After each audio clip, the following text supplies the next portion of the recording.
boleh jadi citra positif itu dalam bentuk kasihan dari masyarakat.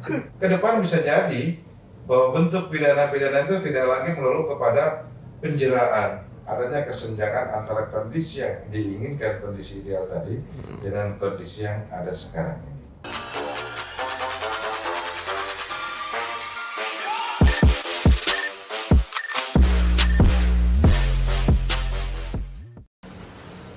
Assalamualaikum warahmatullahi wabarakatuh.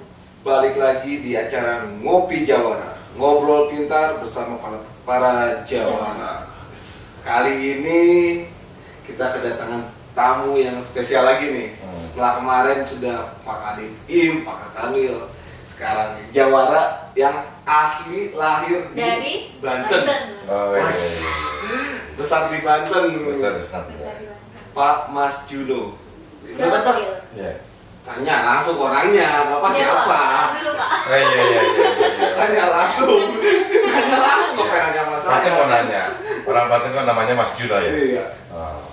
Lalu sebelum situ Pak, saya bingung dulu materi. Pak Mas Juno atau Mas Juno, saya sangat tidak sopan. Iya. Ya gimana kalau nggak enaknya Pak? Pemilihan Juno. nama yang benar-benar futuristik dari ibu saya, tapi memang pertaruhannya sangat besar. Kenapa Pak? Ketika orang lebih tua dari saya, di atas saya manggil saya Mas, tersanjung luar biasa. Oh, iya. Tapi kalau kayak Vera manggil Mas Juno sama saya rasanya kok manggil nama ya. Yang gitu. Berarti kalau Pak Menteri juga manggil Mas Juno berarti Mau tidak mau, paksa. Maka saya bilang nama yang futuristik. berarti kalau dipanggil presiden juga bisa Mas Juno. Iya. Sehat Pak? Alhamdulillah sehat. Alhamdulillah sehat ya Pak ya. Iya. Pak, kita mau ngobrol-ngobrol tentang masyarakat ini Pak. Tunggu, sebelum lanjut ini Bapak ini Pak Mas Juno tuh siapa sih sebenarnya Mas? Dari tadi kita belum. Oh iya benar, bahas tanya ini. dulu lah. Pak Kadif Im, Pak Kakanil. Oh iya. Tanya dulu, Bapak apa jabatannya Pak? Saya kepala divisi pas-pasan. Pasasan. Pas ada kerjaan, pas ada yang bantu, pas mau jalan, pas ada kendaraan. Oh enggak. Gimana? Kepala divisi pas itu kepala divisi pemasyarakatan. Kepala Divisi. Bertanggung jawab atas penyelenggaraan pemasyarakatan khusus di wilayah Banten. Ini kayaknya agak ini ya. Nah, Jabatannya lumayan agak gimana gitu pemasyarakatan. Berat. Lapas Rutan. Sultan, Ngapi, teman-temannya tuh. jangan takut. Kenapa Pak? Ini yang paling bertanggung jawab jabatan ini. Kenapa? Tahanan dan narapidana aja kami jaga, apalagi Vera. Ya. Jangan ngomong ke saya Pak ya. Iya. Kalau saya udah siap nih masalahnya nih.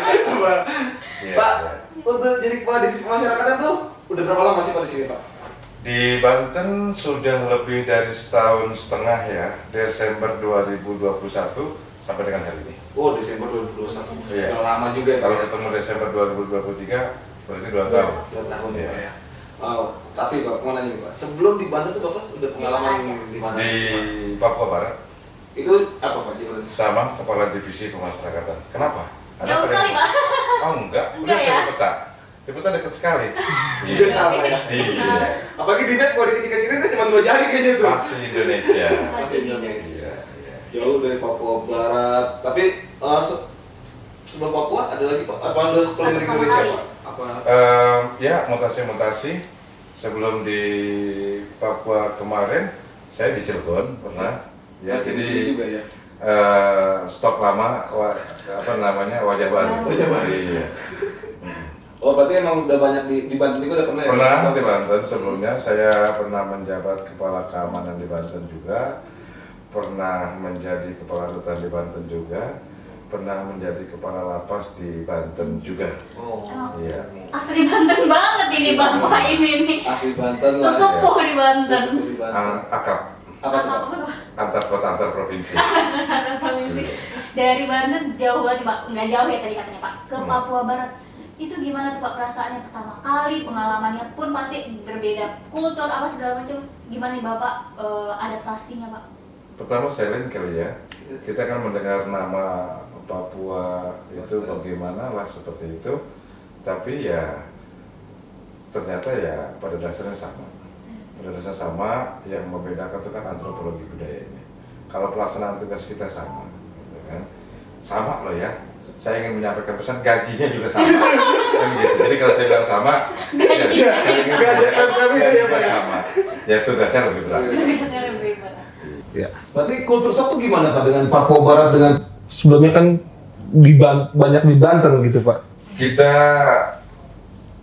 ikut wilayah waktu saja, ada waktu Indonesia Barat, ada waktu Indonesia Tengah, dan ada waktu Indonesia Timur. Artinya memang secara geografis juga wilayah ini sangat berbeda kulturnya. Iya. Tapi secara umum karena di bawah naungan NKRI, ya pasti tidak terlalu sulit. Karena bahasa kita kan bahasa Indonesia. Ya. Kita maksimalkan bahasa Indonesia, lalu kemudian menyesuaikan diri dengan kearifan lokal, di mix, itulah kecerdasan kita yang secara sosial kultural. Beradaptasi. Emang kan kalau manusia nggak bisa beradaptasi ya udah Udah akan ketinggalan. ketinggalan kita. Boleh iseng nggak sih? Boleh iseng jahil, kamu mau jahil kenapa? Coba dong Pak bahasa Papua. Yo, Satara bisa Bapak. tadi salah Pak, gitu ya. Seperti itu. Cuman belajar kulturnya aja paling apa ya, Iya. ya sosial budaya. Terutama bahasa yang kita harus kuasai. Iya. Ya, kuasai dalam arti yang bahasa-bahasa sehari-hari, setidak-tidaknya kita pasti.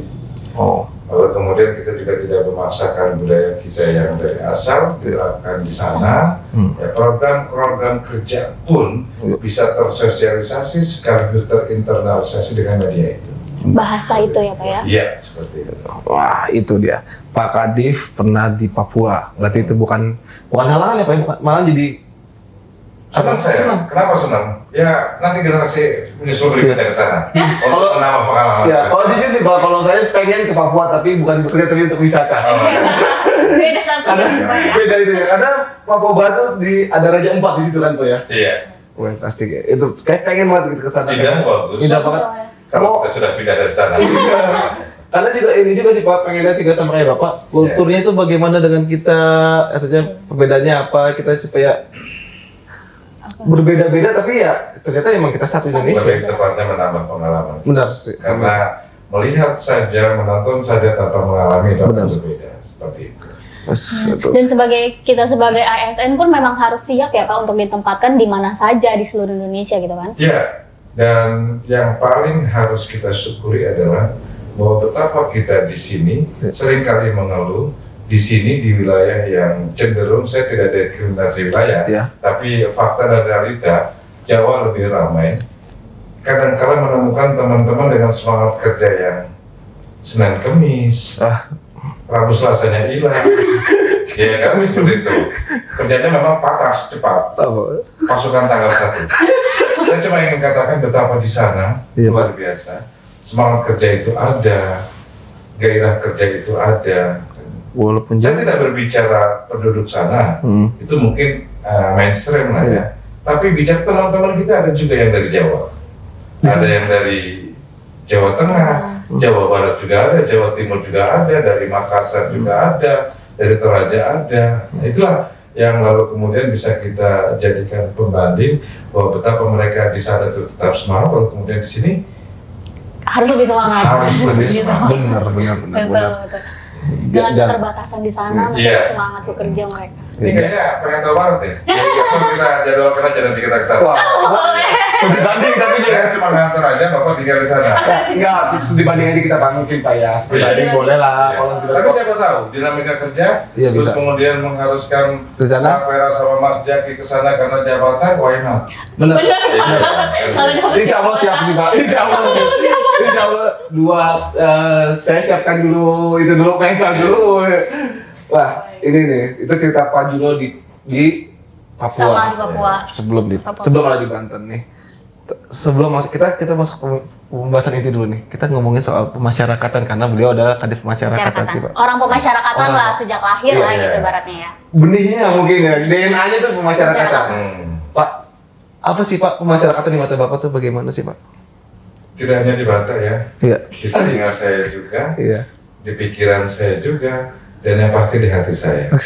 Kenapa saya katakan begitu? Yes. Tidak berlebihan kalau saya mengatakan itu karena memang hampir separuh hidup saya untuk sampai dengan usia saat ini, sejak di usia 21 tahun Iya. sampai dengan saat ini, saya mengabdikan diri di pemasyarakatan walaupun Iya. sekarang di kantor wilayah, tapi melekat nomenklatur pada saya adalah Kepala pemasyarakatan. Jadi ya seperti itu. Berarti memang dari umur 21 Bapak udah bertugas di pemasyarakatan. Iya. Betul. Awal mulanya Bahkan sebelumnya, berarti pertanyaannya sebelumnya, Iya. sebelum ke 21 saya di usia 18 itu sudah masuk ke dunia pemasyarakatan tapi melalui jalur jenjang pendidikan yang kita kenal dengan Akademi Ilmu Pemasyarakatan dulu. Udah hampir. Jadi sebenarnya dari 18 tahun juga ya. Iya, itu kan 18 tahun ya tadi. Cuma Iya. 18 tahun baru Iya. pendidikan, 21 Iya. sudah mulai kerja di. Iya, saya sudah kerap kali dengan perampasan hilang kemerdekaan itu memang sejak waktu lahir pun saya ditaruh dalam perut kemerdekaan bergerak, saya terima kasih. Maka setelah lahir saya ingin pelajari itu dan ternyata ada di dunia nyata yang kita kenal dengan lapas dan rutan. Pak, sistem pemasyarakatan yang sekarang tuh Pak ya, bagaimana Pak di mata Bapak Pak? Secara global. Secara global ya sistemnya kita Pak. Tidak ada yang salah dengan sistem, Iya. sudah baik dengan sistem. Jikapun ada perbaikan di sana sini lebih kepada inovasi Iya. untuk mempercepat pelaksanaan sistem, yang perlu kita perbaiki adalah implementasi sistem. Ya, implementasi sistem ini pengampu utamanya adalah insan pemasyarakatan yang kita kenal dengan petugas pemasyarakatan, Oh. Gaspas. Apa? Gas, oh singkatannya Gaspas. Iya. Kan Gaspolpas. Gaspolpas. Apa tuh? Gaspolpas. Pak. Begitu. Itu sistem pemasyarakatan Indonesia itu hampir sama nggak sih Pak sama kayak di luar negeri atau bagaimana sih Pak? Pengalaman kami mengikuti konferensi kepenjaraan Iya. internasional AFCA di 2019, kita paling berbeda. Kita paling berbeda itu kita memang sudah meninggalkan pola deterrence, penjeraan. Oh. Kita sudah beralih kepada pola yang namanya rehabilitasi dan reintegrasi sosial. Jadi pidana penjara itu sudah meninggalkan pola-pola penjeraan, balas dendam, kepada pola pembinaan seperti itu. Ini bukan perubahan istilah belaka, Iya. tapi memang perubahan secara fundamental terjadi di situ, pola perlakuan kepada narapidana. Nah, kalau perbandingannya dengan di luar negeri, Iya. saya tidak terlalu banyak referensi ya. Mungkin dari literasi aja kita baca, Iya. banyak yang studi-studi ke kita. Oh, Di Indonesia? Iya. Beberapa hari lalu dari Reklastering Belanda juga ke kita, lalu kemudian dari Malaysia, Iya. sama kita juga pernah ke Thailand, dengan tidak bermaksud melebih-lebihkan. Saya ingin katakan bahwa betapa bangga seharusnya Indonesia punya sistem pemasyarakatan karena Thailand di Songkhla, Iya. salah satu penjara dalam tanda kutip bahasa sana yang open credit juga sama dengan kita, mereka menerapkan pola-pola yang sudah dilaksanakan di Indonesia. Kita malah jadi contoh gitu ya Pak ya? Sebetulnya. Sebetulnya. Iya. Oh, Baru sampai di situ ya. Iya. Saya tidak tahu kalau ternyata kemudian murid lebih pintar daripada guru, kita nggak ada yang tahu. bisa terjadi. Tapi ya kita nggak boleh kalah juga dong Pak berarti Pak dengan Nah. sistem kita. Nah, dari sini saya ingin bercerita bahwa betapa mereka yang mencontoh kita itu menerapkan implementasi sistem pemasyarakatan itu secara mudah dan konsekuen. Dan ketika datang ke sana, saya bilang ini cerminan kita kalau kita melihat di luar. Saya tidak sedang membanggakan Iya. penjara Songkhla di Thailand, Iya. tapi harusnya kita berkaca ke sana. Nah, dan mereka itu adalah mengangkat sistem yang diterapkan di Indonesia dan berhasil. Kita Pembinaan gitu ya Pak tadi. Pembinaan. kuncinya pembinaan berarti Pak ya? Pembinaan.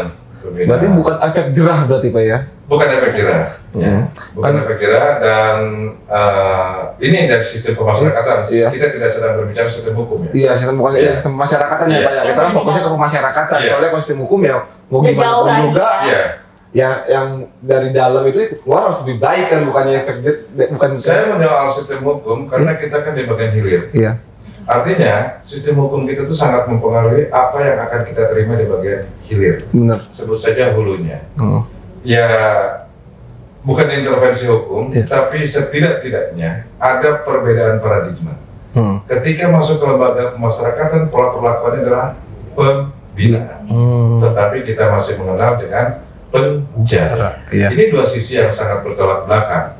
Penggunaan istilah ini kan masih terinternalisasi di kalangan aparat penegak hukum itu sendiri. Bayangkan ketika hakim mengetuk palu untuk putusan 5 tahun penjara. Oh iya benar. Padahal setelah dimasukkan ke dalam lembaga pemasyarakatan, konsep penjara itu sudah dihilangkan. Nah ini ya, kalau kita bicara tentang sistem hukum, ya tentu saja kita sangat berharap semangat pembinaan yang nanti ujungnya akan ada di lapas ini, mestinya ada di bawah sejak mulai gerbang awal seseorang bermasalah dengan hukum. Itu Pembinaan. Dari tadi tuh bapaknya ngomongin pembinaan kayak kata kuncinya Kata gitu kunci ya. pemasyarakatan berarti pembinaan ya Pak sekarang ya Pak? pembinaan. Pembinaan itu sebenarnya apa gitu Pak? Pembinaan itu membuat orang sadar akan kesalahannya, membuat orang yang semula retak hubungannya dengan masyarakat menjadi pulih kembali. Nah, jadi setelah menjalankan pidana hilang kemerdekaan yang saya sebut dengan penjara tadi, seseorang melalui tahapan binaan di bagian akhirnya itu ada reintegrasi sosial. Proses menyatukan kembali antara terpidana atau narapidana dengan masyarakat. Panjang nih. Ini kalau kuliah 2 semester. Iya. Kalau saya disediakan makan malam jadi lah. Iya. Oke. Jadi pembinaan itu sendiri Pak, jenisnya banyak Pak, apa gimana di dalam pemasyarakatan? Kalau pembinaan mungkin bentuknya ya banyak, variasi kegiatannya. Tapi kalau konsepsi pembinaan kan namanya juga pembinaan secara definisi, secara harfiah kita melaksanakan proses perubahan perilaku ke arah yang lebih baik. Kan seperti itu. Jadi kalau isinya atau bentuknya, jenis-jenis kegiatannya ada pembinaan kepribadian, pembinaan life skill, pembinaan keterampilan, Banyak pembinaan kewarganegaraan, tapi semua dalam kerangka pembinaan. Pernah juga kayak apa sih? Wah enak juga ya masuk ke lapas. Di luar dia nggak dapat pelatihan apapun, tapi saat di lapas dia dapatkan pelatihan. Enggak, karena tetap saya bina. Mungkin kita membina rumah tangga. Iya. Berarti emang sekarang emang sistemnya itu ya Pak ya, kalau di pemasyarakatan emang memanusiakan manusia Pak ya? Ya, konsepnya seperti itu. Kan saya selalu menggunakan diksi pembinaan itu intinya adalah mengangkat harkat martabat manusia. Kembalikan lagi. Iya, seperti itu. Itu untuk semua ini Pak, kasus ataupun jenis kesalahan yang mereka perbuat kayak contohnya Ini teroris atau masuk nih ke apa? sisi teknis. Iya. Jadi secara kerangka teori, standar operasional prosedur, saat seseorang masuk ke dalam lapas dan rutan, itu akan mengundang keterlibatan balai pemasyarakatan dengan tenaga fungsional yang namanya pembimbing kemasyarakatan. Nah, dari sana sudah ada beberapa penelitian kemasyarakatan yang outputnya litmas, outcome-nya adalah menentukan jenis pembinaan apa. Ya, bahkan penempatan seseorang pun juga ada namanya penelitian kemasyarakatan untuk penempatan. Penempatan apa? Narapidana. Oh. Ya, nanti apakah dia diklasifikasi maksimum, diklasifikasi medium, atau diklasifikasi minimum. Emang beda? Itu semua tahapan pembinaan itu dengan penelitian kemasyarakatan nantinya akan maju ke media yang kita kenal dengan tim pengamat pemasyarakatan. Forumnya adalah sidang tim pengamat pemasyarakatan. Itu akan berujung pada rekomendasi jenis-jenis pembinaan kepada para kalapas. Jadi masing-masing orang yang akan masuk ke lapas itu diamati dulu gitu ya Pak, sesuai dengan itunya dia masing-masing. Seperti itu kurang lebih. Nggak disamaratakan gitu ya Pak ya? Tidak. Nah tadi ada ngomong soal medium maksimum. Itu jenis apa Pak maksudnya itu Pak? Emangnya Pak? Jenis pembinaannya atau gimana tuh Pak? Untuk perbedaan di core bisnisnya ya. Jadi gini, kalau seseorang berada di maksimum security, mungkin core bisnisnya adalah bagaimana seseorang bisa sadar dengan segala kesalahannya, dengan segala perilaku menyimpangnya, dengan segala pidana yang sudah menimpa dirinya karena kesalahannya. Nanti outputnya adalah narapidana itu sadar. Lalu bagaimana setelah sadar? Kita pindahkan kepada klasifikasi medium. Medium security namanya. Di sana kita sudah beralih ke bisnis. Jadi bisnis alur bisnisnya, bisnis prosesnya sudah berbeda. Outputnya adalah mereka punya keterampilan.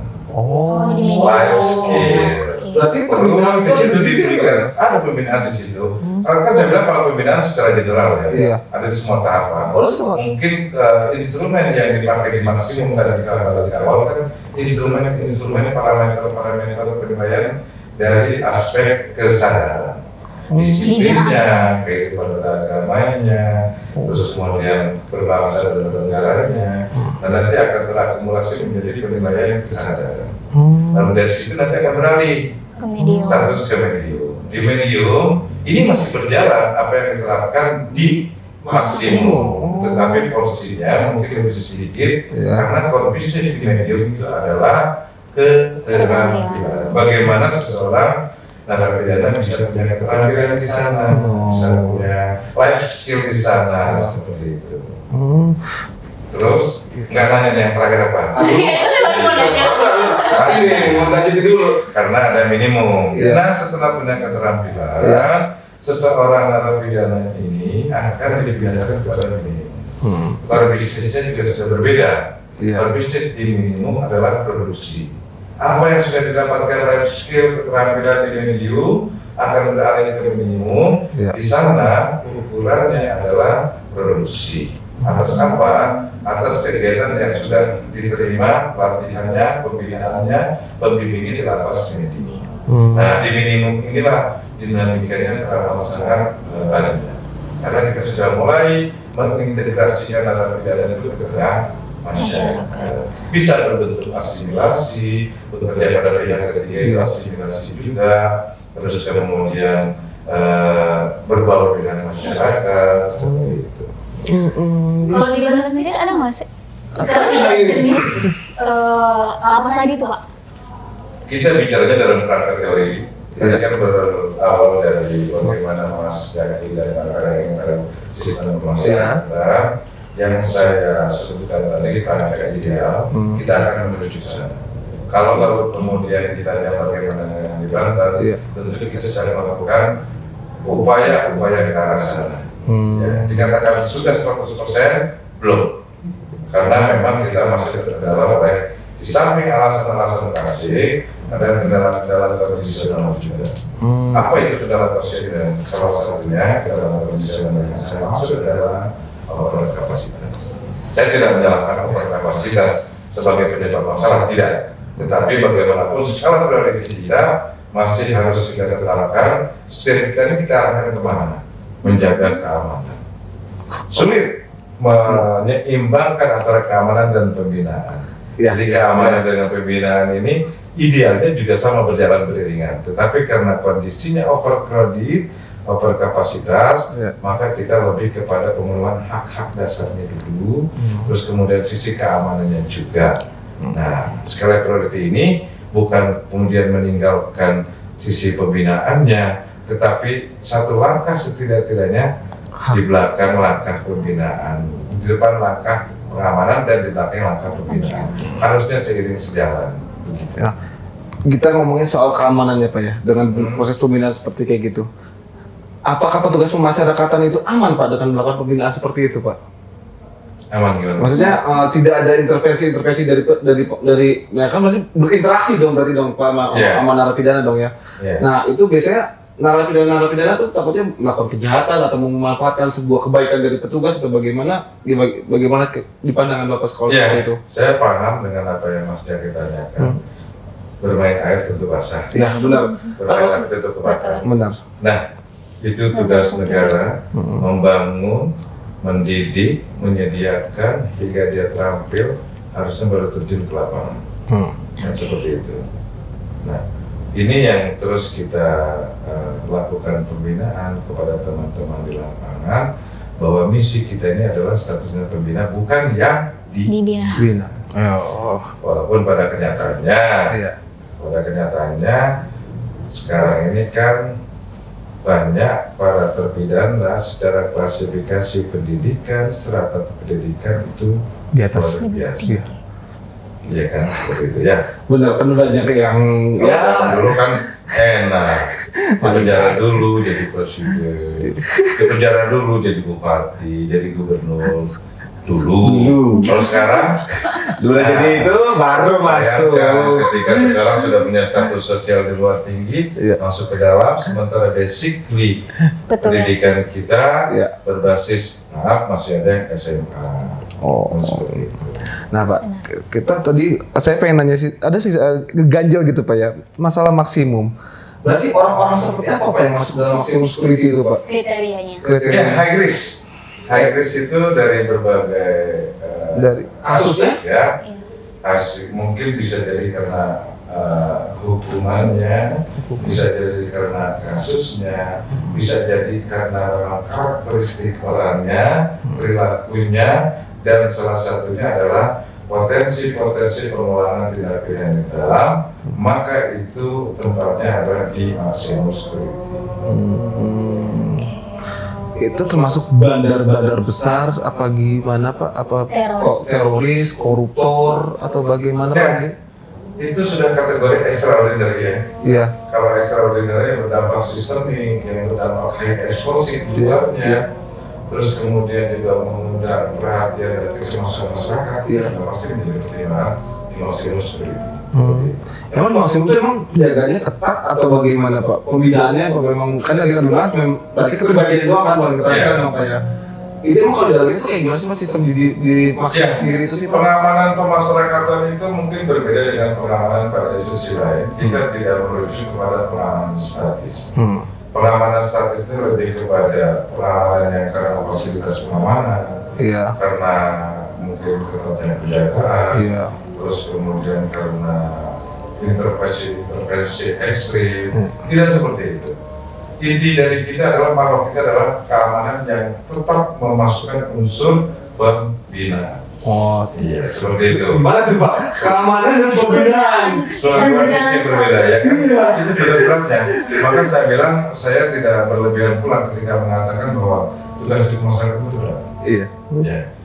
Saya tidak sedang membandingkan dengan militer ya. Militer musuh itu boleh dibunuh, perang. Keamanan statis. Musuh 1000 kita lawan 1000. Musuh 2000 kita lawan 2000. Musuh punya peralatan perang, kita harus lebih canggih lagi peralatan perangnya baru bisa menang. Ini kan konsep yang kita buka tadi tidak bicara tentang perang yang ada dalam benak kita seperti itu. Tapi juga mungkin beda zaman sekarang. Karena rupanya PUBG itu perang tapi tidak ada yang terbunuh. Mobile Legends itu perang tapi tidak ada yang terbunuh. Nah saya kembali ke kita, yang saya maksud tadi pengamanan statis adalah yang kita tinggalkan tapi kita balik kepada pengamanan yang dinamis, tak pendekatan persuasif. Jika pun mereka kita tempatkan di satu tempat yang lebih maksimum, itu yang kita harapkan perubahan perilakunya. Sama sekali tidak ada unsur dendamnya di situ. Jadi itu patokannya bukan lamanya pidana, tapi perubahan perilakunya. Kalau memang seseorang berdasarkan asesmen dari teman-teman petugas asesor sudah menurunkan tingkat RRI, Bank Radio Republik Indonesia, resiko residivis Indonesia. Jadi kemungkinan resiko residivisnya menurun, ya kita alihkan ke medium. Tapi kalau setelah 2 tahun masih juga belum, ya masih di situ saja. Seperti itu. Berarti emang nggak selamanya Pak di situ ya? Bukan selama masa pidananya di situ. Bukan. Karena itu tadi kita bukan penjaraan, kita bukan dendam, kita bukan balas dendam di situ. Tapi konsep kita pembinaan, tapi mekanisme yang kita hajar duluan adalah sisi kesadarannya. Itu sistem pemasyarakatan yang sekarang ya Pak? Yang sekarang sudah lama sebetulnya, hanya mungkin belum familiar dengan kita, karena memang nyatanya kondisi kita sedang dipertontonkan oleh yang disebutkan tadi. Kondisi seluruh lapak dan rutan di kita ini wilayah patut overcrowded semuanya.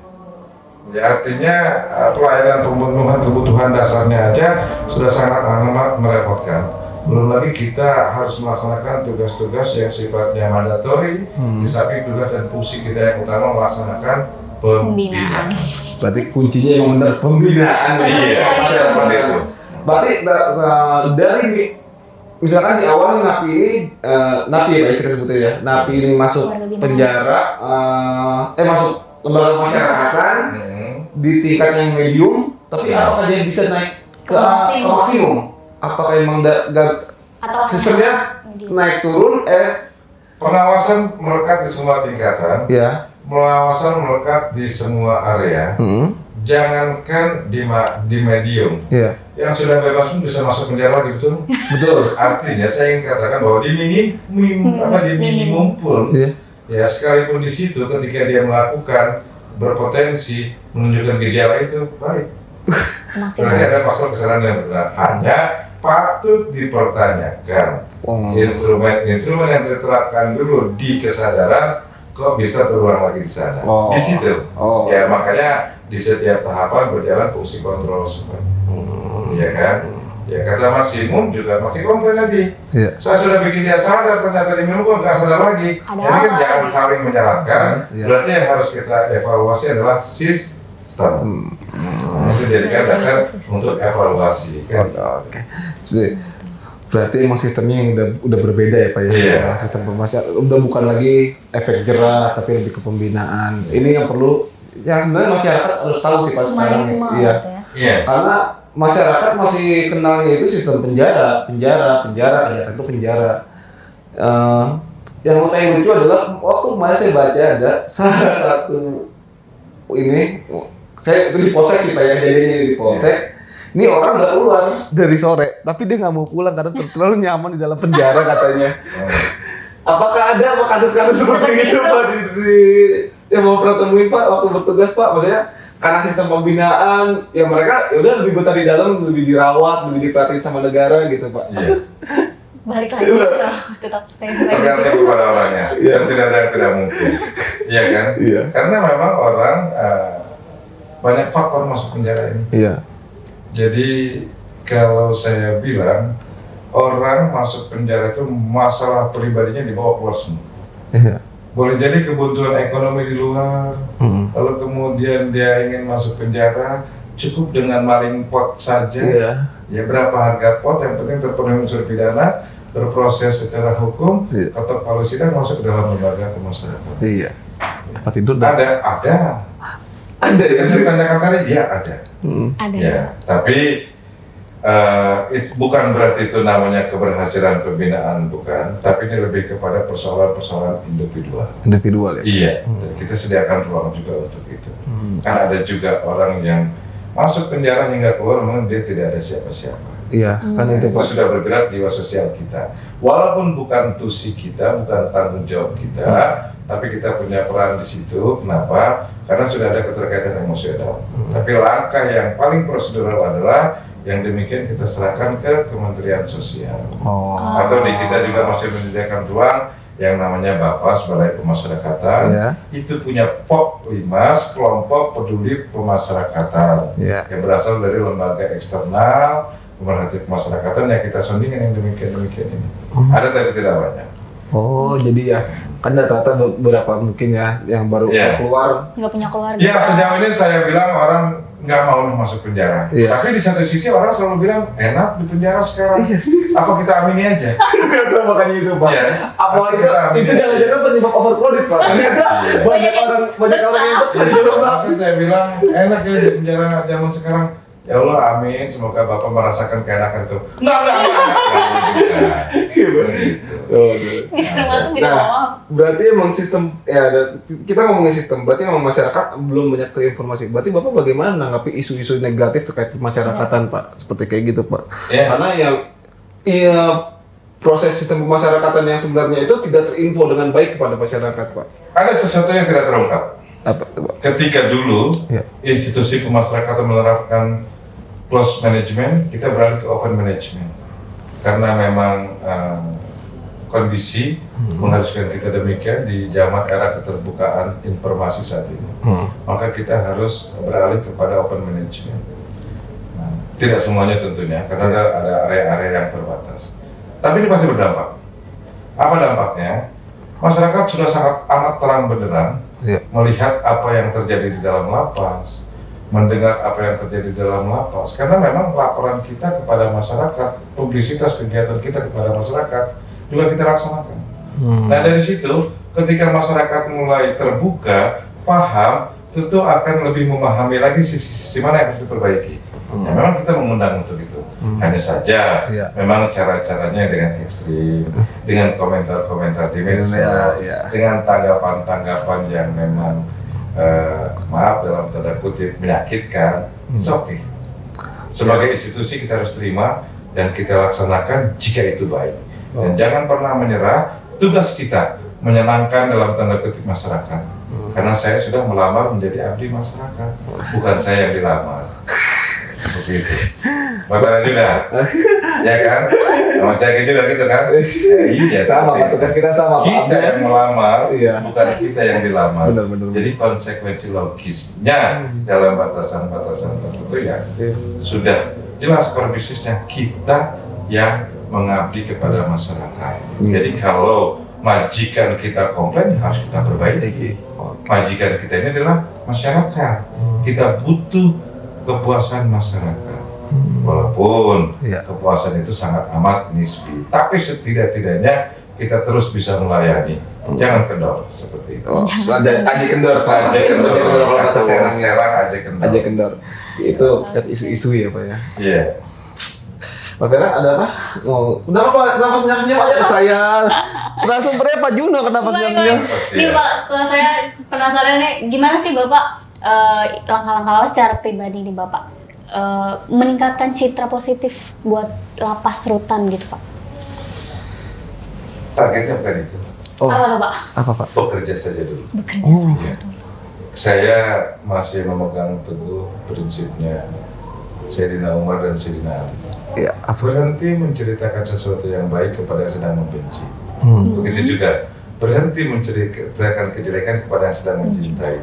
Saya tidak sedang menempatkan masyarakat yang membenci kita atau kita yang memang dibenci masyarakat, tidak. Tapi konsep ini akan terus berjalan di masyarakat.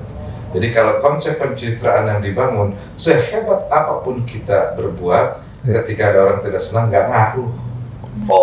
Alah pencitraan. Dalam langsung kena. Tapi sebaliknya. Benar. Sebaliknya, kalau hubungan sudah move on antara mantan, kalau sudah bisa move on, ya kan indah-indah aja.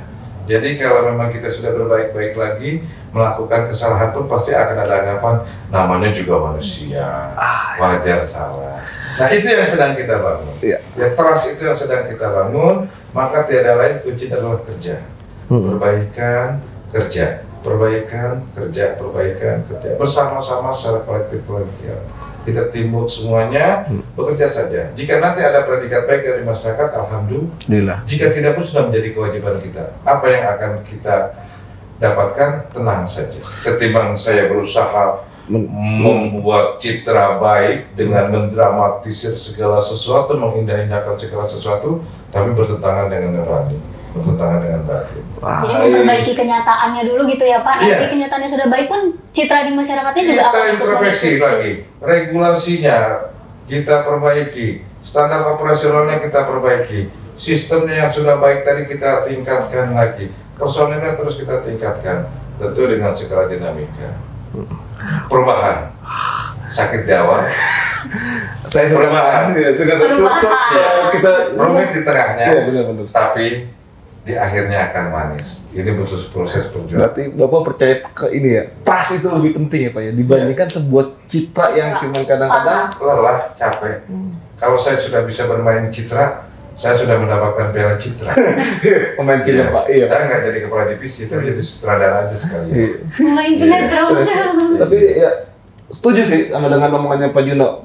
Bukan citra yang harus kita bangkitkan, tapi beneran ini trust, kepercayaan. Citra itu bukan kita yang menentukan. Iya. Tetapi pengguna layanan. Ya. Kita sedang berusaha menciptakan citra positif. Iya. Jika lalu kemudian tidak sesuai dengan harapan pengguna layanan, akankah mendapatkan itu? Enggak juga. Benar. Kita kerja saja.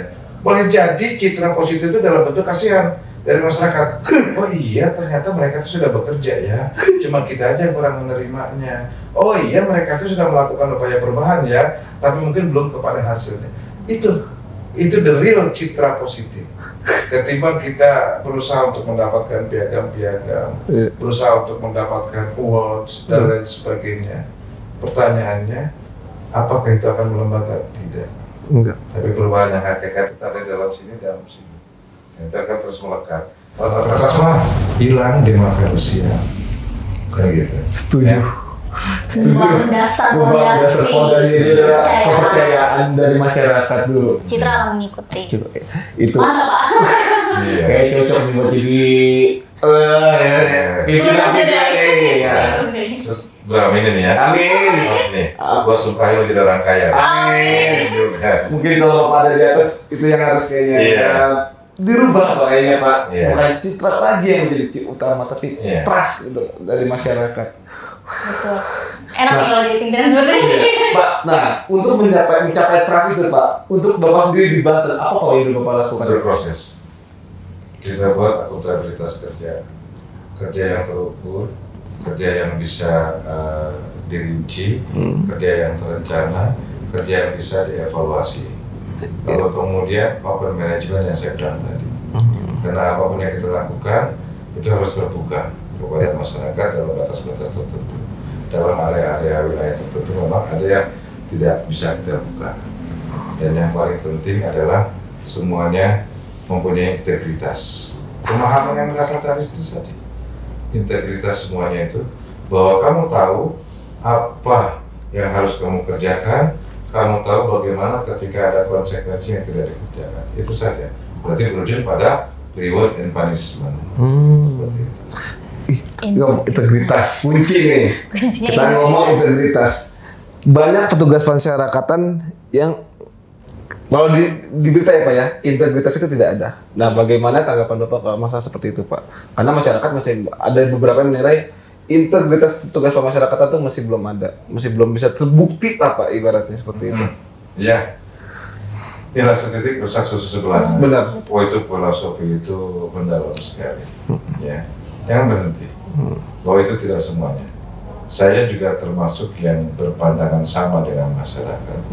Tapi karena profesi dan tanggung jawab saya harus bisa membuka mata hati dan telinga bahwa tidak sedikit masih banyak yang beretikat baik. Tapi itu tadi, kalau kebaikan kita laporkan memang tugas kita. Tetapi kejelekan, kesalahan tanpa kita laporkan juga menjadi tanggung jawab kita. Itu saja. Ya, tapi jangan menyerah. Masyarakat semakin cerdas, sekarang sudah bisa menganalisa juga berita-berita mana yang berita bermuatan real, mana berita yang memang dalam kemasan entertain untuk menarik perhatian. Wah, kita berharap seiring jalan nanti masyarakat akan cerdas sendirinya. Seperti inilah. Ini bagian dari mengedukasi masyarakat, bagian dari menyebarkan informasi kepada masyarakat. Nah, untuk itu tinggal kita mohon dukungan dari masyarakat. Pelibatan masyarakat itulah yang akan menjadi kunci bahwa kerja kita bisa mendapatkan trust karena kita tidak tertutup mengajak teman-teman masyarakat. Yuk, pada kesempatan inilah saya mengundang perhatian semua publik, perhatian semua para pihak, perhatian masyarakat secara luas untuk bagaimana caranya mengintervensi kondisi pemasyarakatan yang saat ini tadi menggunakan istilah Mbak dan Mas ini belum sampai kepada citra yang positif. Seperti itu. Jadi Bapak terbuka jika ada masukan, saran dari masyarakat terhadap yang kita lakukan gitu ya Pak? Terbuka. Walau tidak buka-buka. Jangan buka-bukaan.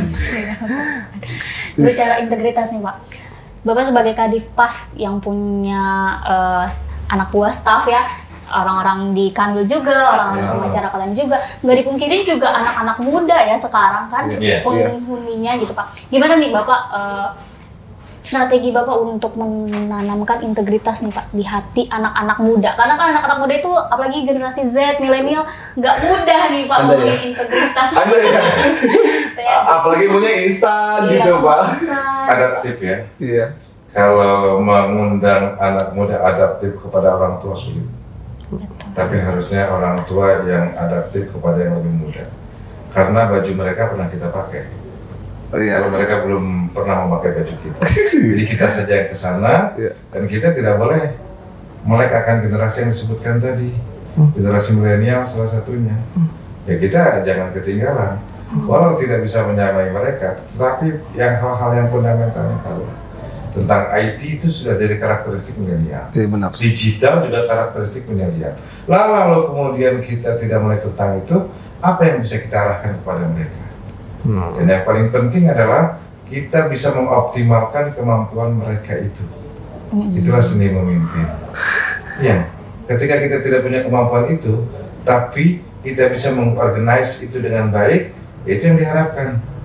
Karena memang faktanya, ini antara fakta dengan kenyataan, dengan apa yang kita harapkan. Faktanya kita sudah lahir di era tahun 70-an, yang ketika bicara tentang IT, belum ada. Iya kan? Iya. Saya bisa komunikasi di mana saja dengan Vera sekarang ini. Betul. Iya kan? Secara virtual. Tapi tidak dulu. Dulu kalau komunikasi itu komunikasi bentuknya phone saja. Kalau sekarang by video. Iya kan? Benar. Seperti itu. Nah itu salah satunya. Transformasi pekerjaan juga harus ada di bidang digitalnya. Seperti tadi. Jadi kalau kita memaksakan pola kerja lama kepada teman-teman yang mayoriti adalah kalangan milenial, ya nggak bisa. Karena mereka sudah terpolakan dengan kerja cepat dan berbasis digital. Kalau dulu kan bikin surat atau segala macam, ya nggak bisa. Ya kita harus menyediakan ruang-ruang untuk itu, dan memang keharusan. Ya, ada perubahan paradigma, bahkan ada perubahan-perubahan fundamental yang dulu tidak pernah kita bayangkan, sekarang harus mau tidak mau kita jalankan. Nah, kalau bicara tentang ini, bisa jadi ke depan penjara lagi kita bicara soal gedung. Ke depan pidana tak bicara lagi soal hilang kemerdekaan secara fisik. Iya kan? Ke depan bisa jadi bahwa bentuk pidana-pidana itu tidak lagi melulu kepada penjeraan, kepada balas dendam. Tapi mungkin akan ada perubahan-perubahan yang kita tidak tahu. Iya kan? Benar. Karena memang penjara fisik sudah ketinggalan zaman.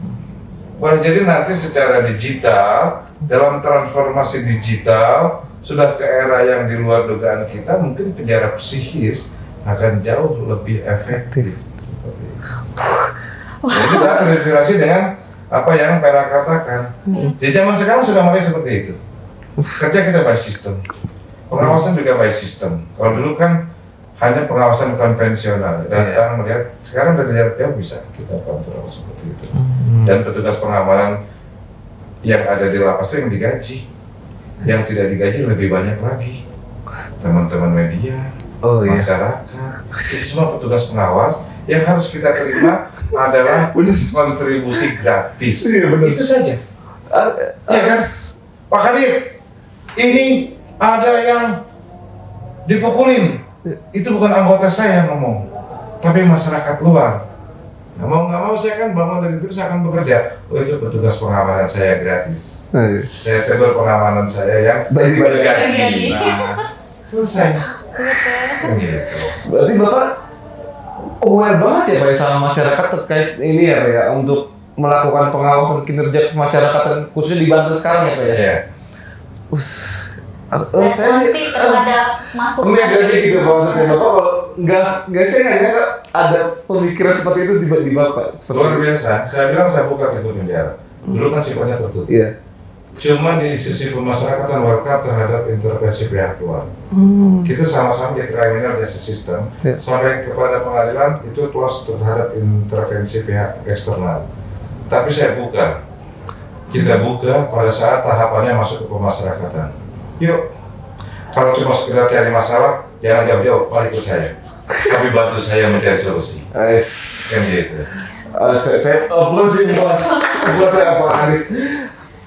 Saya mau nanya gini Pak, tadi ngomongin sebuah teknologi dengan pemasyarakatan. Bagaimana kalau bayangin Bapak kalau teknologi semakin maju, pemasyarakatan itu bagaimana Pak? Akan berdampak nggak sih Pak dengan situ? Sangat berdampak. Sekarang isi lapak dan rutan kita penuh. Iya. Alhamdulillah ya. Saya bilang apa ya? Kalau di kelas bulan alhamdulillah apa musibah ini? Ya, tapi faktanya demikian. Apa yang terjadi? Iya.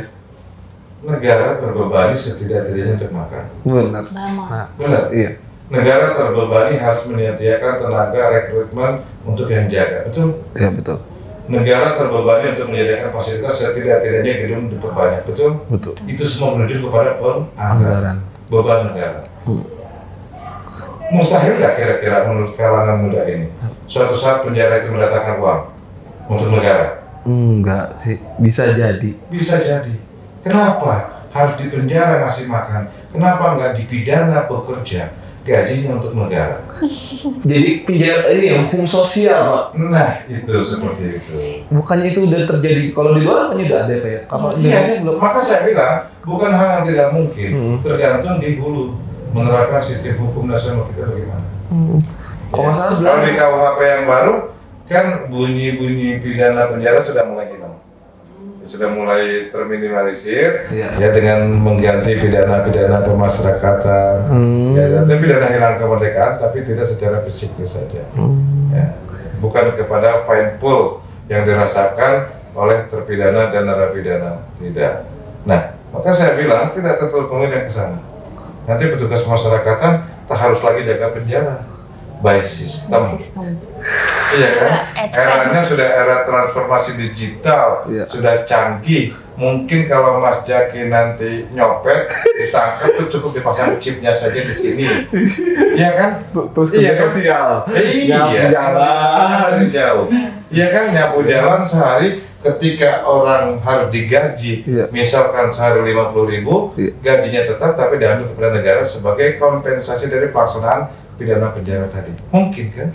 Yes. Itu advance banget sih akan. Iya, tentu pada jenis-jenis pelanggaran karakteristik pidana tertentu. Ya. Kan tidak banyak juga. Tidak setiap hari orang dibunuh secara berencana, tidak. Habis nih ya, setiap hari. Ya kan? Ada pidana-pidana yang saya menyebutnya dengan istilah saya itu tindak pidana yang konvensional. Ya, menurut saya seperti halnya pencurian, penipuan, seperti itu kan tidak berdampak sistemik ya, beda dengan korupsi, beda dengan genocide, pelanggaran HAM berat, beda dengan terorisme, apalagi bicara tentang narkoba ya yang sudah menjadi isu sentral. Banyak. Tapi sekarang ternyata emang narkoba ya Pak ya, isu apa namanya menghuni penjara itu kasusnya. Iya, untuk wilayah Banten mungkin antara 60-70%. Itu emang masih jadi PR besar untuk kita ya Pak ya. Iya. Untuk bebas dari narkoba. Di Indonesia pun sendiri. Nah Pak, kita tadi udah ngomongin soal petugas pemasyarakatan yang muda nih Pak. Kalau bagi Bapak nih Pak, sebagai seorang leader nih ya Pak ya, seorang leader untuk ini ya pemasyarakatan nih Pak. Bapak nih mau tanya nih, Bapak lebih pilih mana? Trust atau teamwork? Teamwork itu akan menciptakan trust. Kalau kita menentukan trust dulu, bagaimana mekanisme? Teamwork dulu, karena kita sifatnya kerjanya adalah kerja kolektif, kerjanya adalah kerja organisasi, bukan perusahaan perorangan. Perusahaan perorangan aja masih ada teamwork di dalam. Ya, nanti kalau timnya sudah bekerja dengan baik, timnya sudah bekerja sesuai dengan ketentuan, timnya sudah bisa mencapai tujuan organisasi, jadi dengan sendirinya trust akan timbul dari masyarakat. Oke, Mbak Vera ada lagi? Mau tanya apa? Lalu gila tuh, ngitip pasti ngapain sih Mbak Vera ngitip aja. Bingung ya kamu ya? Browsing ya? Browsing gimana apa ya? Browsing sama Pak Jino ya? Emang dapatnya apa? Pak Jino tuh pernah diwawancara mana sosial loh ya Pak ya? Oh iya Pak.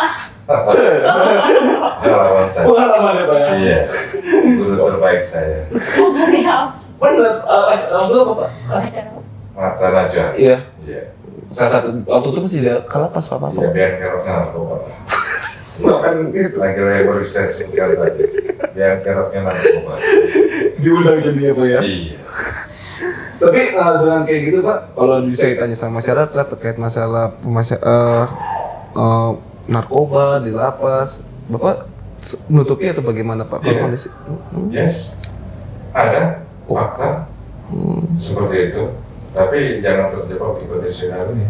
Bagaimana kita terus melakukan pemberantasan, pencegahan, peredaran gelap narkoba, terutama di dalam lapas. Kita bersinergi dengan pihak luar, kita bersinergi dengan aparat terkait untuk menekan angka itu. Kenapa Syok? Dengan namanya mengakui gitu kan. Kan seperti di dalam Pak Kadifas lebih pilih untuk bukan trust itunya, maksudnya lebih pilih daripada citra positif adalah bekerja mendapatkan kepercayaan dari masyarakat. Opini masyarakat itu dokter terbaik buat kita. Kalau kita tidak terbuka kepada dokter tentang penyakit kita, bagaimana kita bisa sembuh? Iya, kan seperti itu. Jadi ada masalah, masih ada masalah, tapi persoalannya adalah bagaimana kita bisa menyelesaikan persoalan itu. Butuh waktu, butuh proses. Emang gak gampang. Yang penting di sini kita sepakat dapat ada proses. Terus lagi kita berproses untuk sampai kepada hasil yang maksimal. Nah Pak, kan sekarang CPNS sudah mau buka nih Pak. Tapi isinya cuman untuk penjaga tahanan nih Pak. Bagaimana saran untuk teman-teman CPNS nih untuk tetap yang mau daftar nih harus menjaga integritas di lingkungan pemasyarakatan karena penting banget Pak. Saling mengenal dulu deh baru menikah. Jangan menikah dulu baru saling mengenal. Karena kan masih sibuk saling menyalahkan. Saya ingin mempesankan kepada mereka, setidak-tidaknya kamu tahu kerangka kerjanya bagaimana, dunia kerjanya bagaimana. Nah kamu nyaring apa tidak? Jangan hanya sekedar mencari pekerjaan. Jangan hanya sekedar mencari pekerjaan. Nanti simbiosis mutualismenya terbatas pada sisi-sisi tertentu saja. Karena tugas kita menangani manusia, ya harus punya jiwa-jiwa kemanusiaan di situ. Ya, harus punya jiwa-jiwa keterampilan di situ. Jangan nanti setelah dapat seragam karena tujuannya untuk status sosial, hanya itu gagah-gagahan saja. Hanya karena untuk mendapatkan status ASN di kampungnya, sehingga ya sudah dia berperilaku sebagai ASN saja, tapi tidak tahu marwah kerjanya apa. Jadi saling mengenal dulu deh baru menikah. Nah, kita kan jadi kenal dulu apa itu pemasyarakatan. Iya. Apa itu Kemenkumham? Apa itu Kemenkumham? Dunia kerjanya bagaimana? Kenali dulu ASN itu siapa. Kamu harus tahu ketika kamu menerima kontrak sebagai ASN, kamu nggak boleh flexing, hidup kemewahan. Sebenarnya bukan nggak boleh sih. Kita tersedia fasilitas untuk sangat amat terbatas. Mewah dari mana Pak ya? PNS Ya. gajinya juga. Orang banyak pada nganggapnya PNS gajinya kita biasa aja gajinya juga. Masih rese masih Jangan standar. nanti ekspektasinya terlalu tinggi, yang diterimanya biasa-biasa saja, kecewa oleng. Oh, benar nyarinya. Ya. Makanya kenalin dulu data komp yang akan didapatin juga sih Pak kalau saya Pak. Benar Kan kan? informasi sudah sangat amat terbuka. Informasi sudah sangat mudah diakses. Ya, maksimalkan itu. Kita sudah coba sosialisasikan juga.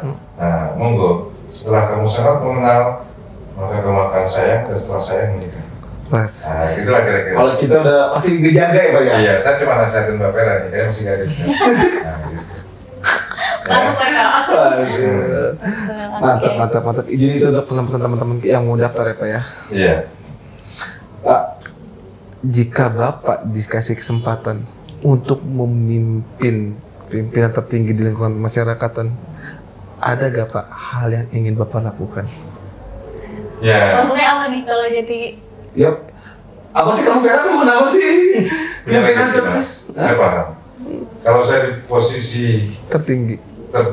pengambil kebijakan dan bisa melembaga kebijakan saya cuma punya ingin legasi baik saya. Apapun itu. Supaya punya catatan sejarah bahwa perbaikan kita yang bisa kita laksanakan dan menuangkan hasil dan bukti nyata itu aja. Jadi kita kenal dengan legasi. Tapi dari sistemnya, kalau misalnya dengan sistemnya sekarang, apa sih yang mau dirubah gitu Pak? Saya pengen banget hukum nasional kita ini merubah lagi dari pidana penjara kepada pidana menghasilkan. Oh itu Pak? Iya, jangan negara rugi hanya karena balas dendam. Iya, bayangkan ketika kasus judi yang tidak mungkin judi itu cuma 4 orang, tapi ada yang nontonnya, ada yang punya rumahnya. Sekali kejadian judi bisa masuk penjara sampai 7 orang. Kan rugi banget negara. Atau dia punya makan sendiri, punya pakaian sendiri, punya rumah sendiri, kita harus menyediakan rumahnya, kita harus menyediakan pakaiannya, kita juga harus menyediakan makannya. Yang demikian ini. Ya. Berarti tujuannya memang hukum sosial ya Pak ya? Iya, seperti itu. Karena tidak ada salahnya zaman sekarang kita berhitung untuk rugi. Iya, eranya memang era kapitalisasi. Wis, benar. Ya kan seperti itu. Kalau kita terfokus kepada paradigma yang lama, itu dianggap sebagai sesuatu yang dogmatis, ya ketinggalan kita. Benar. Iya, ketinggalan kita. Ya kita harus terbuka terhadap kemungkinan-kemungkinan yang ada ke depan, termasuk tatanan hukum kita seperti itu. Itu sih masyarakat nggak tahu ya. Mereka yang di dalam lapas ya emang aslinya emang menjadi beban negara juga Pak ya. Iya, betul. Padahal makanya waktu itu yang kasus itu Bapak yang waktu pembebasan bersyarat asimilasi rumah kan itu ya Pak ya. Banyak yang protes padahal itu salah satu bentuk itu kan. Tapi beda asal menujunya. Ya? Beda dasar-dasar penetapan itunya. Ya sebetulnya kalau masalah pembebasan bersyarat itu bukan hal baru. Ya, sudah tertuang sejak terbitnya KUHP. Iya, di KUHP itu ada perbuatan delik namanya, pembebasan bersyarat, ya kan? Di situ itu sudah ada sejak lama. Tapi karena seiring perkembangan zaman yang saya bilang begitu sangat dinamis, ada yang setuju, ada yang tidak. Jangan mudah diberikan dan lain sebagainya. Akhirnya terus juga mengundang pendapat masyarakat yang lainnya hingga berujung kepada Undang-Undang 22 tahun 2022 kembali. Seperti itulah, ya. Jadi kita ikut apa yang terjadi di masyarakat nanti akan menjelma menjadi hukum positif. Sekarang sudah ada Undang-Undang 22 tahun 2022 tentang kemasyarakatan, itu menjadi dasar landasan operasional maupun landasan yuridis kita dalam melaksanakan tugas. Jadi soal PB itu. Nah, Pak, bagaimana Bapak tanggapan Bapak terhadap media, Pak? Balik lagi ke Citra. Enggak bukan saya. Media yang sekarang, Pak. Bagaimana Pak tanggapan Bapak terhadap media yang sekarang, Pak? Baik-baik aja. Nggak ada masalah. Iya. Apapun mau berita tentang masyarakat atau kayak gimana? Saya bilang media akan ada dua fungsi. Ada fungsi yang pertama adalah memberikan informasi. Ya. Fungsi kedua juga mengedukasi. Ya. Nah, masyarakat sudah sadar atau tidak kan menerima dua fungsi ini. Nanti kecerdasan masyarakat juga akan semakin meningkat. Ya. Maka dari itu sekarang kita kerjanya jangan main-main.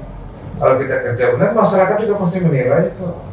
Oke. Ya kan? Kalau kita sudah baik, masyarakat juga pasti punya predikat kok buat kita.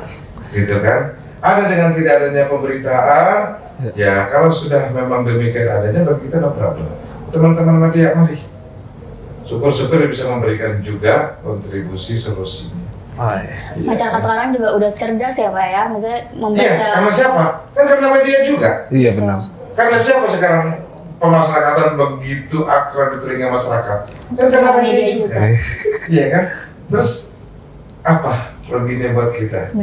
Kadang jadi pedang bermata dua juga sebenarnya. Iya, ya? saya undang di sini juga kan untuk masyarakat. Makanya media saya juga bisa hadir di sini dengan media podcastnya. Oke. Tadi kayak dia penasaran nih. Dia udah nih Pak, ditunggu nih Pak. Biasanya saya potong terus nih. Enggak, tadi Bapaknya tuh ngomong pemasyarakatan yang ideal lah gitu ya menurut Bapak. Menurut angan Bapak sendiri sebenarnya dengan yang sekarang dan yang menurut Bapak ideal seberapa jauh sih Pak? Apakah sudah sangat jauh sekali? Jauh gapnya. Artinya masalah itu kan kita definisikan adanya kesenjangan antara kondisi yang diinginkan, kondisi ideal tadi dengan kondisi yang ada sekarang ini. Jadi persoalannya ini belum terselesaikan gapnya. Gapnya ini apa? Salah satunya overcrowded, kekurangan fasilitas juga. Tapi memang adanya demikian. Negara mau tidak mau memberlakukan kebijakan-kebijakan tertentu melalui Direktorat Jenderal Pemasyarakatan. Maka dari itu sekarang fokus kita di 3+1. Deteksi dini, sinergitas, berantas narkoba, dan back to basic. Back to basic itu maksudnya? Kembali ke aturan semuanya. Oh, balik lagi. Tidak boleh bekerja di luar aturan semuanya. Bukan kembali ke dasar. Iya. Basic itu ya. Balik lagi zaman dulu. Makanya itu. Balik lagi penjaraan gitu maksudnya. Saya bilang zaman dulu dengan zaman sekarang enak zaman sekarang. Kenapa Pak? Iya. Tahu kenapa? Kenapa? Zaman dulu saya cuma jajan es krim, nggak ada. Zaman dulu cuma jajan es balon, sekarang jajan es krim. Enak banget. Jadi sekarang kan, ya. Berarti Bapak udah benar-benar pengalaman ya Pak dari tahun dari umur 21 bertahun. Sekarang ya karena umur nggak enak ini masalahnya ya. Kalau saya berapa tahun Pak sekarang? Sekarang usia saya udah 50 tahun, 30 tahun kerja ya, 30 tahun. Berarti memang dengan 30 tahun perubahan sistem pemasyarakatan Pak ya? Mengalami beberapa generasi, mengalami beberapa tonggak perubahan, mengalami beberapa kejadian tentu, seperti itu. Mudah-mudahan menjadi dasar pendewasaan diri dalam bekerja. Amin. Ya, semoga Bapak bisa berada di puncak karir yang Bapak inginkan lah. Amin. Kalau emang dengan pengalaman itu, dengan impian, saya setuju dengan impian Bapak sebagai mungkin saya sebagai masyarakat juga atau sebagai PNS di Kemenkumham juga, sistem pemasyarakatan harus dirubah dengan sistem sosial yang sekarang tidak membebani negara masalahnya. Jadi lapas yang produktif ya Pak ya. Jadi bukan ngabisin uang tapi menghasilkan uang. Kita sekarang juga konsepnya sekarang rata-rata begitu ya. Jangan ngabisin uang tapi menghasilkan uang. Iya, seperti itu. 10 tahun, 20 tahun, asalkan tercapai, tentu Itu sangat kuncinya. Nah Pak, untuk kalimat terakhir Pak, untuk petugas-petugas masyarakatan untuk di Kanwil Banten sih Pak. atau seluruh Mungkin mau boleh pegawai secara yang- luas petugas masyarakatan siapa aja doa kita tercapai ya Pak Era ya, Bapak menjadi seorang pemimpin di masyarakatan, langsung membuat gebrakan. pesan-pesan untuk teman-teman di masyarakatan. Kita perang terhadap 3 besar musuh kita Apa Pak? yang sangat berpeluang menang melawan kita. Kita punya 3 musuh besar kita, dan dia sangat gini ya. Salah satu dua Pak. Konsentrasi. Kita punya 3 musuh besar yang sangat berpeluang melawan kita dan dia akan menang. Siapa pertama adalah zona aman dan nyaman. Tidak mungkin ada sesuatu perbaikan tanpa perubahan. Sementara perubahan itu menyakitkan di awal, saya bilang tadi, rumit di tengah, tapi akan manis di akhir. Kalau kita berada terus di zona nyaman dan aman, tidak melakukan perubahan, tidak akan ada perbaikan. Ya, yang kedua, berpikir instan. Bahwa segala sesuatu itu by proses. Jangan pernah berpikir instan, teman-teman semuanya. Yang penting semuanya berproses. Lakukan apapun yang bisa dilakukan. Jangan berharap sesuatu terjadi secara ajaib. Kalau kita punya berpikir selalu ingin instan, maka kita akan menjadi pribadi-pribadi yang tertinggal, baik secara individu maupun secara organisasi. Dan yang terakhir, musuh yang paling besar buat kita itu adalah mental blocking. Ketika seseorang mengatakan, sudahlah, gak bakal berubah. Sudahlah, aku mah apa sih? Sudahlah, kita kan cuma rengginang orang. Itu jadi benar itu Pak ya. Sudahlah. Kalau memang kita sudah mental blocking seperti itu, maka tidak akan menjadi pemenang. Organisasi kita tidak akan maju dan semakin besar. Maka saya bilang, lawan dan kalahkan zona aman dan nyaman, lawan dan tumbangkan ingin instan, dan yang paling penting luluh lantakan mental blocking. Itu saja. Thank you. Itu sih, kayak terakhir kayak itu mental blocking. Karena rata-rata sekarang ini gitu. Iya, benar. Saya apa sih Pak? Stop Stop doang. Kita makan gini. Kita doang. Nggak bakal bisa apa-apain. Tapi itu yang mana harus dihilangkan ya. Deal Fel, kita harus begitu Fel. Deal dong. Ya.